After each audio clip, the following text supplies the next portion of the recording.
right, welcome to a Friday Reads. We talk about what I read, what I'm reading, what I hope to get to next, and I finally convinced my dermatologist to let me stop using a lotion that was irritating my already irritated skin, and I already feel so much better. It's amazing. Like, literally, the time between the video you saw Tuesday and now is like 2 days of filming, and it was so red on Monday, and today's Wednesday, and it's so not red, and I'm hoping it stays this way. Not that anyone really cares. I just care because it's been my saga of the summer, and I feel like I can see the light at the end of the healing tunnel, and I just want to be there. I just want to feel so normal again. But I have been reading, and I finished one book. I'm almost done with another that I might finish today, or both of these are within, like, I could finish them today if I, like, really wanted to territory, and then I need to figure out my reading plans. Maybe we'll talk through that live on camera. I have options around me. I feel like I need to make sure that I read something super fun soon because I have been working really hard with my brain, and I need to not keep just pushing too hard. I need to remember balance, hypothetically. Let's start with the one I finished, which is The Library of Broken Worlds. It's about this long, but also it has really small font, especially for a young adult book. So I'm going to put up a picture because this is super glossy. This is a very interesting book in so many ways. It's on the Ursula K. Le Guin shortlist, which is why I picked it up. And a lot like Wolfish last year, which was kind of the middle grade pick. I can see why, because it's definitely still someone in their teens could read this book, probably get a lot out of it. It could make someone who's really nerdy really excited. So I'm not to say that this is not a young adult book if that was the intended audience. It does seem like this author has written more young adult books.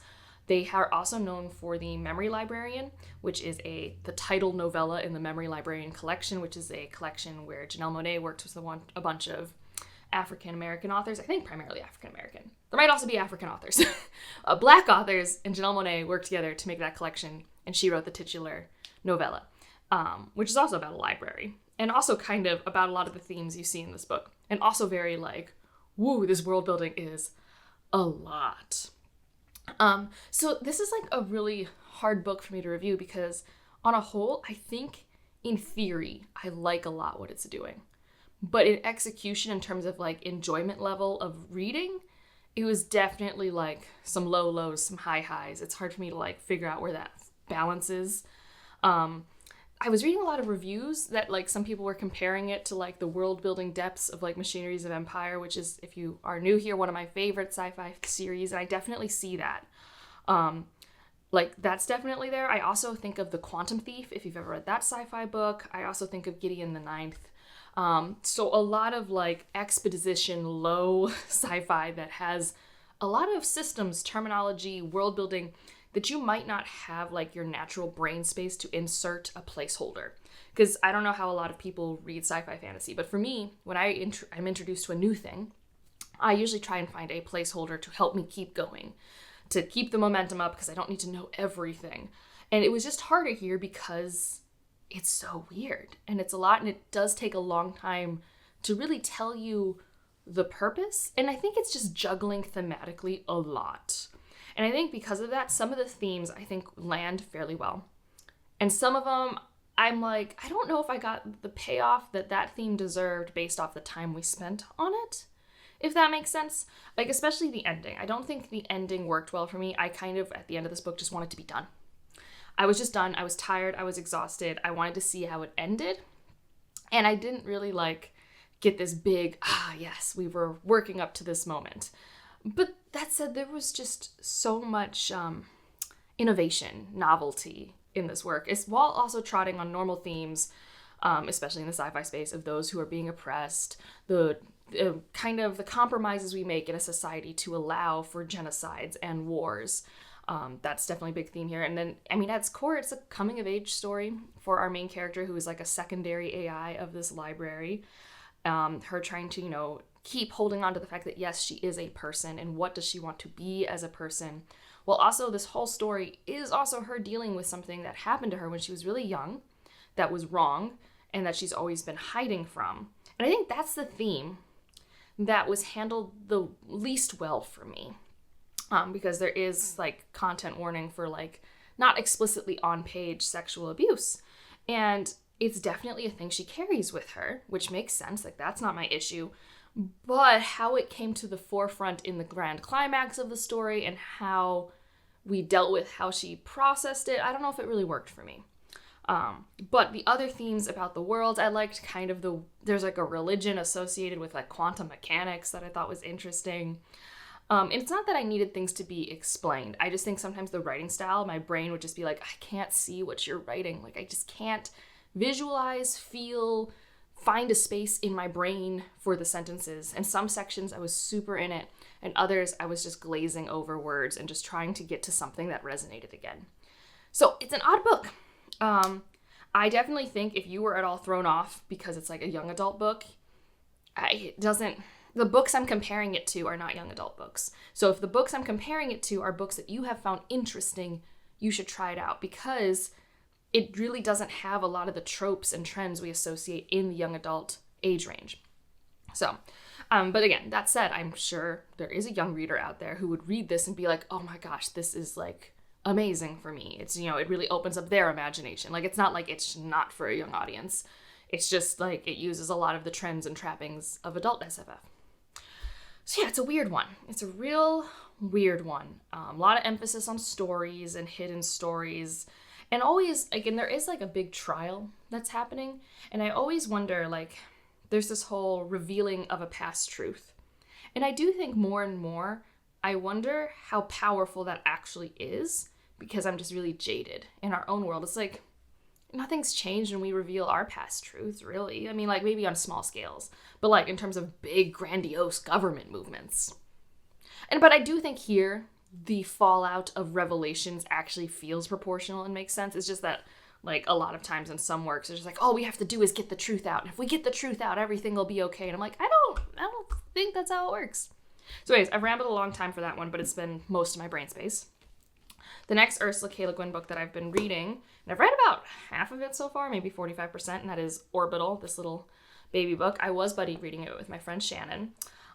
She DNF'd it now because she just couldn't anymore. If you like plot, and like, what I mean by plot is, like, I guess there is, quote unquote, a story narrative for Orbital. It is a day in the life of these people on a space station, but you're not, and you do get to see what they do in that day in the life, but it's mostly philosophies in a day in the life of these people on a space station. So as you go through each orbit, which is like basically a couple hours of each day, you're not really like, sometimes people are talking to each other, but for the most part, everyone's just like in their head ruminating on a thing. And I think those ruminations can really land, but I also think it's becoming a little exhausting, even though this isn't like a stupid long book or anything, but it's just, that's really all there is. You're not really getting a lot of characterization.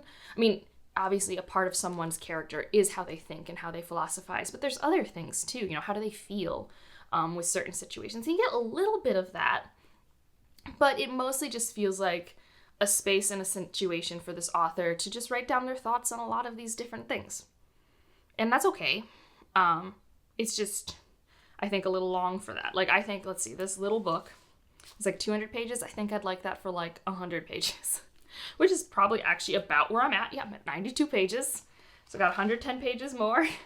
I was initially reading this with just my eyeballs because I actually really liked the writing style. Like, what I will give this versus The Library of Broken Worlds and Saint of Bright Doors and some other like lit fic leaning things that I've been reading is this is at least easy for my brain.